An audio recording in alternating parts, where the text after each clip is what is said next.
Hello दोस्तों, आप लोगों का E&I दोस्त में वेलकम है। आज का जो मेरा मेन टॉपिक है वो आप सेलेक्ट का जो है ये टेम्परेचर इंडिकेटर है दोस्तों।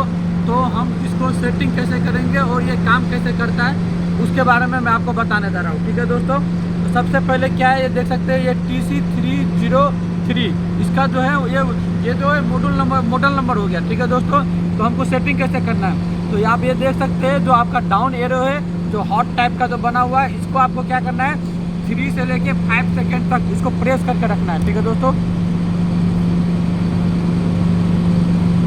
अभी देखिए इसमें प्रेस हो गया। पहला मेरा क्या था इनपुट में मैं क्या करके रखा हूँ यहाँ पे RTD।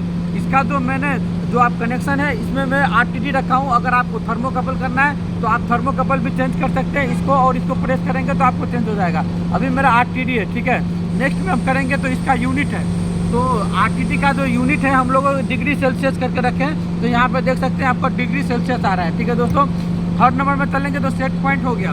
तो इसको क्या है RTD को स्केलिंग क्या गया है, स्केलिंग क्या गया है मतलब एक हो गया लोअर रेंज हो गया और एक हो गया हायर रेंज। तो लोअर रेंज हम कितना करके रखें -150। ठीक है दोस्तों, ऐसे हम हायर रेंज करेंगे सेट पॉइंट तो कितना है 750। ये स्केलिंग क्या गया है, ये PT100 का RTD। अब इसका क्या है, ये आप देख सकते हैं ये है आपका फिल्टर क्या है, आप फिल्टर जैसे मतलब आपका अगर वेरिएशन ज़्यादा हो रहा है टेम्परेचर में तो फिल्टर सेटिंग आप इसको इंक्रीज और डिक्रीज कर सकते हैं। ठीक है, फिर नेक्स्ट में हम चलेंगे तो आप देख सकते हैं यहाँ पे उसके बाद में आपका आ जाएगा ये एक्शन पॉइंट।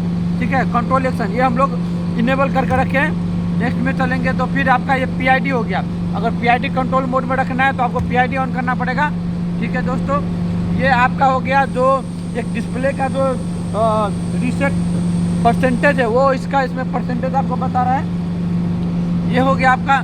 सेकंड में चलेंगे तो ये फैक्ट्री रीसेट हो गया दोस्तों। तो फैक्ट्री रीसेट अभी मैंने नो करके रखा हूँ। ठीक है, तो ये अभी मैं आपको दिखाया हूँ ये लेवल 1 का पैरामीटर, ये पूरा लेवल 1 का पैरामीटर था दोस्तों।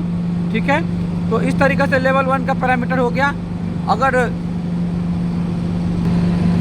अभी मैं आपको लेवल 1 का पैरामीटर के बारे में बताए थे, अब चलिए मैं लेवल 2 का पैरामीटर बता रहा हूँ। ठीक है दोस्तों, तो लेवल 2 में क्या है कि आपको इसको प्रेस करके रखना है। अभी ये लेवल 2 का आ गया। लेवल 2 में मैं देख सकते हैं ये मैं ऑफ करके रखा हूँ। तो अब ये क्या है, ट्यूनिंग है दोस्तों। ठीक है, PID जो है मैं ऑफ करके रखा हूँ, तो यहाँ पे आपका PID मेरा ऑफ आ रहा है। ठीक है, P का वैल्यू डाल सकते हैं, PID में P और I का वैल्यू आता है।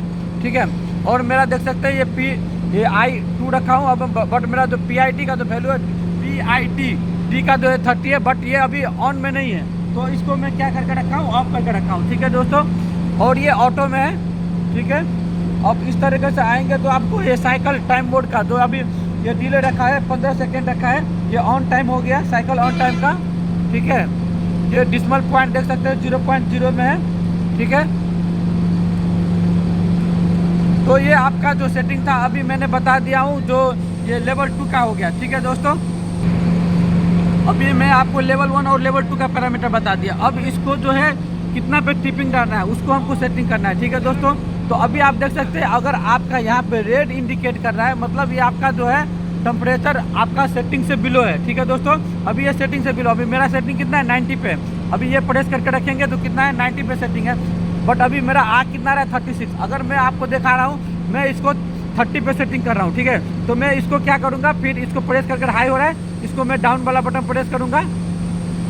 ठीक है, दोनों का हाथ में प्रेस करना है। अभी क्या कर देख सकते हैं, अभी क्या हो गया, ये रेड वाला जो चल रहा था वो मेरा बिलिंग कर रहा था, वो अभी मेरा चला गया। अभी तो मेरा क्या हो गया, ये हाई टेम्परेचर कर अलार्म आ गया। अब हाई टेम्परेचर अलार्म आ गया तो मैं चलिए मैं आपको बताने जा रहा हूँ कहाँ पे आपको देख सकते हैं। अभी देख सकते हैं दोस्तों यहाँ पे क्या है कि ये मेरा देख सकते हैं ये कॉमन हो गया, ये मेरा NO हो गया, ये NC था, ये NO है। अभी क्या है जैसे कॉमन सप्लाई आ रहा है तो हाई टेम्परेचर ऑपरेट हो गया, तो इसमें भी मेरा सप्लाई आ रहा है। ठीक है दोस्तों, तो अभी क्या है ये 7 और जो 9 है वो मेरा जो है NO कनेक्शन था, हाई टेम्परेचर की वजह से ये हाई हो गया। ठीक है, तो अभी फिर से मैं क्या करूँगा, इसको नॉर्मल सेटिंग करूँगा। ठीक है दोस्तों,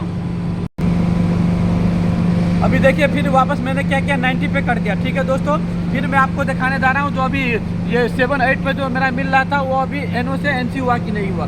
ठीक है, फिर हम यहाँ पे आएंगे, देख सकते हैं यहाँ पे ये मेरा कॉमन सप्लाई हो गया, अभी मेरा इसमें सप्लाई नहीं आ रहा है। ठीक है दोस्तों। तो ये मेरा क्या हुआ, हेल्दी हो गया। अब इसमें मैं आपका कनेक्शन डिटेल बता दे रहा हूँ। ये कंट्रोलर को सप्लाई चाहिए, कंट्रोलर का सप्लाई करने के लिए इसको कितना सप्लाई चाहिए, 230 वोल्टेज। तो हमने इसमें फेज और न्यूट्रल कनेक्शन करके रखा हूँ, जिससे हमको 230 वोल्टेज सप्लाई मिल रहा है। ठीक है दोस्तों। अब इसको क्या चाहिए हमको, ये आरटीडी का कनेक्शन चाहिए। ठीक है दोस्तों। तो आरटीडी के लिए देख सकते हैं यहाँ पे आरटीडी का ये 3 वायर जो है ये मेरा आरटीडी से आ रहा है, रेड और ये 2 व्हाइट। ठीक है दोस्तों। इसमें ये दोनों आपका शॉर्ट है आरटीडी का, और ये जो मेरा जो है मेन वायर है। तो इस तरीके से आप इसको कनेक्शन कर सकते हैं और इसको आप लाइन में ले सकते हैं। इस तरीके का आपको कोई भी इंडस्ट्रियल जो इक्विपमेंट और इंडस्ट्री में जो यूज करता है इंस्ट्रूमेंट, इलेक्ट्रिकल आइटम, इसको जानने के लिए आप मेरा चैनल को सब्सक्राइब कीजिए। अगर कोई नया टॉपिक आपको चाहिए तो इसको हमको आप कमेंट कर सकते हैं। ठीक है दोस्तों। ओके।